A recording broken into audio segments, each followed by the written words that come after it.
Hello everyone, my name is Nate. I'm currently a undergrad student studying biology with a minor in psychology. Today I wanted to make my introduction video for my YouTube channel. Um, Introduction to cancer. I find this topic really interesting and I hope you will as well.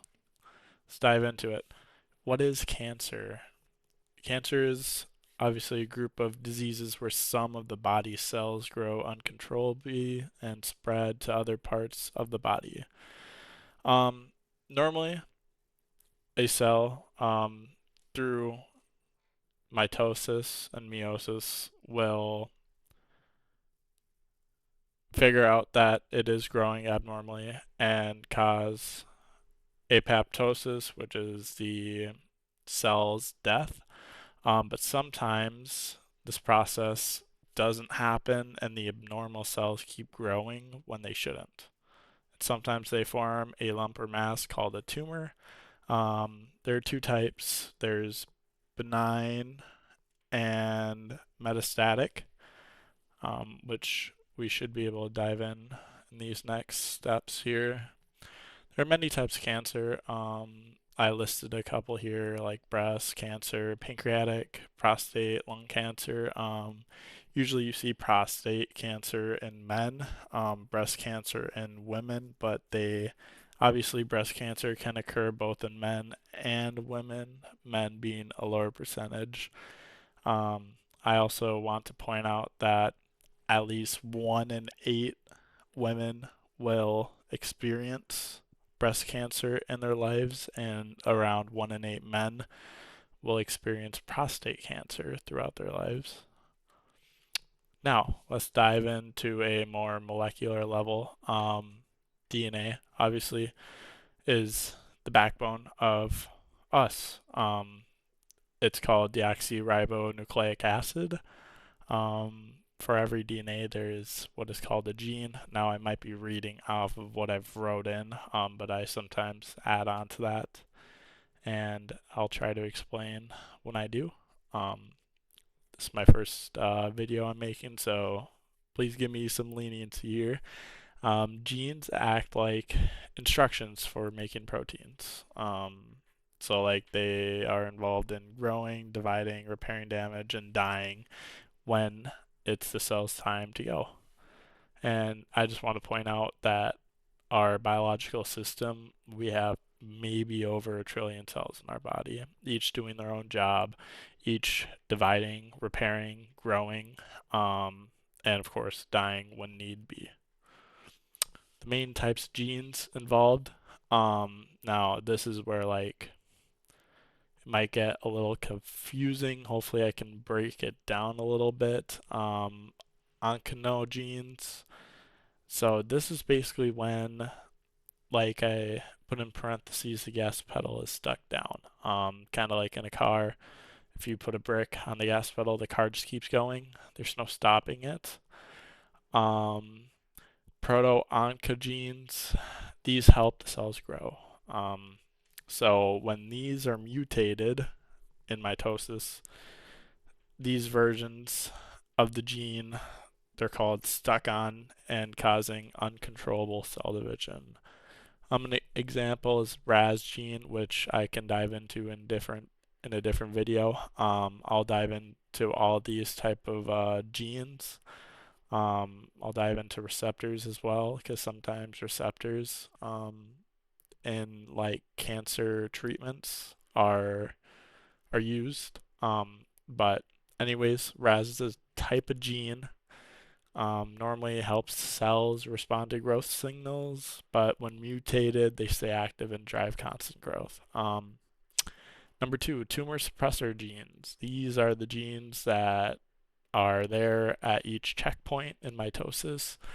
If they find a mutation within our four nucleotides, they will cut the cell, self-destruct, and the cell dies.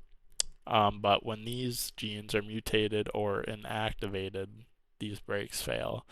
So like you can relate this all to a car. When the brakes fail, the car doesn't stop, but when you put too much gas on or you put something on the gas pedal, it just keeps going. And there's nothing like you, for example, you are a gene and you are supposed to stop the car or drive it, and that is what happens. Um, the example I wrote down is the TP53, um, which is considered the guardian of the genome. Like I said, I can dive into these genes in a separate video, but this is just an overview. These help detect DNA damage and stop the cell cycle to fix it or trigger the cell death. And this happens in over 50% of the cancers, where in mitosis, these TP53 genes are mutated or inactive, and the cancer cells just keep dividing. DNA repair genes. These are really interesting. Like I said, I'll dive into these in a separate video, I promise. These fix mistakes that happen when DNA is copied during cell division. So you have within the cell, you have these tumor suppressor genes that self-destruct, and then you also have genes where they fix the four nucleotides, which I will dive into another video. But when they're broken, errors can build up fast, increasing the chance of mutations in important genes. More about genes. Some are inherited. My apologies. Some are acquired, inherited. So like BRCA, you see BRCA in a lot of breast cancer patients where the daughter is also tested for this gene to see if it's mutated at all. So as I said, pass from parent to child. Acquired, you might be exposed to UV light, radiation, tobacco smoke, viruses like HPV. Um, HPV you can get a vaccination for, and that prevents that type of virus. Treatments. Let's get into the fascinating, exciting part of this disease. Obviously, everyone loves a lot of treatments. Um, Surgery, definitely. If the cancer is localized within a certain part of the region of the body, usually in like stage one, sometimes even stage two. Let's dive into that really quick. So, stage one, there's ABC. Usually, if it's past a certain part of stage two, it is considered metastasized, so it's spread through the body as shown in the slide. But yeah, when it's used, most effective for localized, like I explained. Sorry, I kind of go off topic. Not off topic, but off the slides. Explain things kind of not in order. So yeah, non-surgical approaches. These are usually when it has metastasized, or they sometimes like to use it when the markers are unclear, like in some pancreatic cancers. They cut a chunk off of the pancreatic um, tissue and then they test it for markers. And if the markers are unclear, they keep cutting pieces away. And sometimes they include radiation with that. Usually, radiation is used to damage the DNA of cancer cells, but also like to emphasize use radiation. It's not a targeted source of treatment, so it damages non-cancerous cells as well. It's one of the downsides of radiation therapy. You can use an external beam. You can do internally, but there are many side effects dependent on the area treated. Fatigue, skin changes, damage to nearby organs. It's it's definitely an effective treatment option, but we'll dive into the other ones as well. Chemotherapy. So let me go back to radiation therapy. So chemotherapy and radiation therapy are usually used simultaneously sometimes. That's the best way to put it.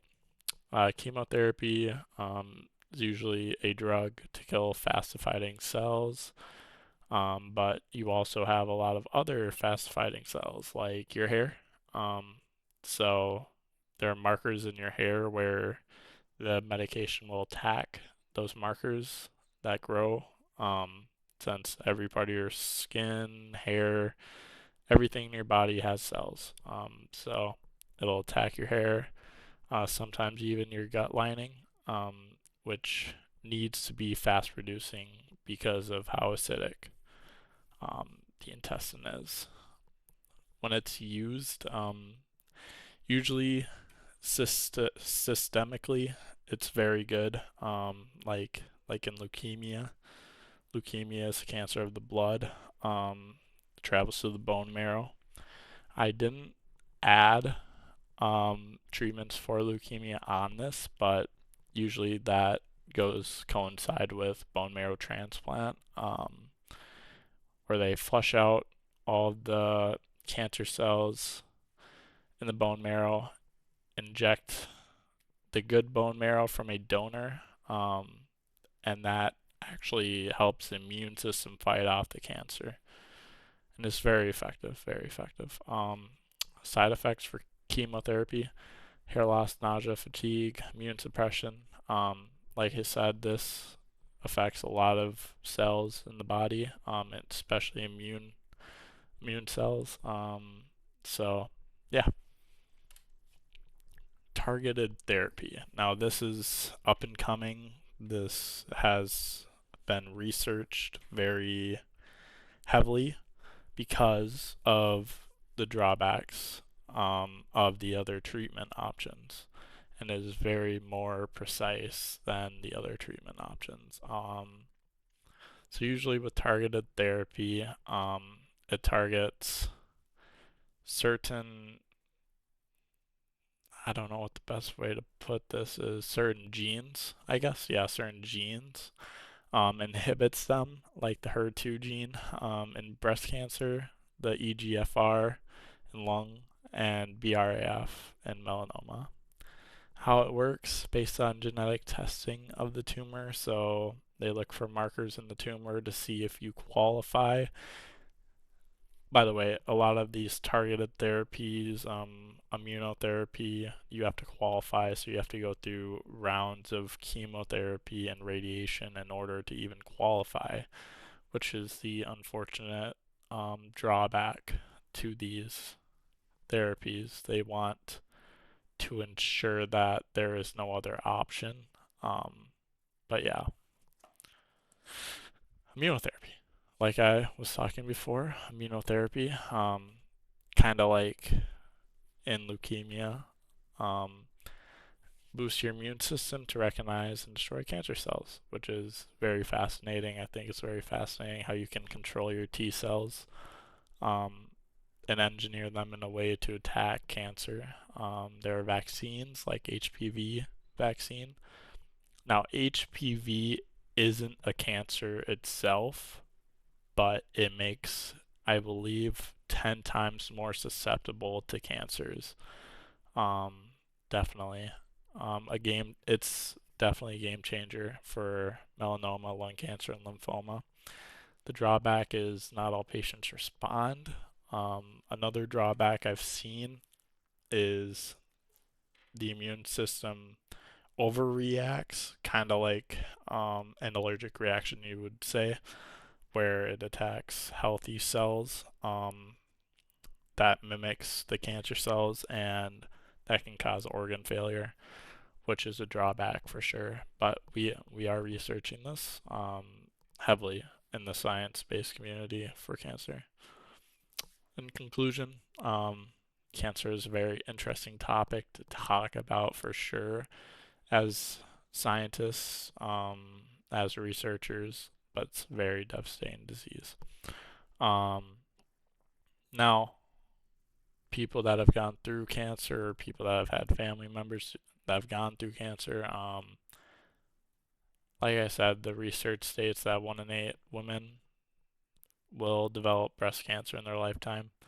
It's unfortunate, but we battle through it, right? Um, Now, science is developing every day to figure out treatment plans and maybe even cures for some of these cancers. Cancer is a very tricky disease. It can, like I stated before, in pancreatic cancer, that type of cancer is usually detected super late, so stage 3, stage 4, and it's very unfortunate. And the survival rate isn't too high for that type of cancer, but hopefully we can figure out ways to treat it. Definitely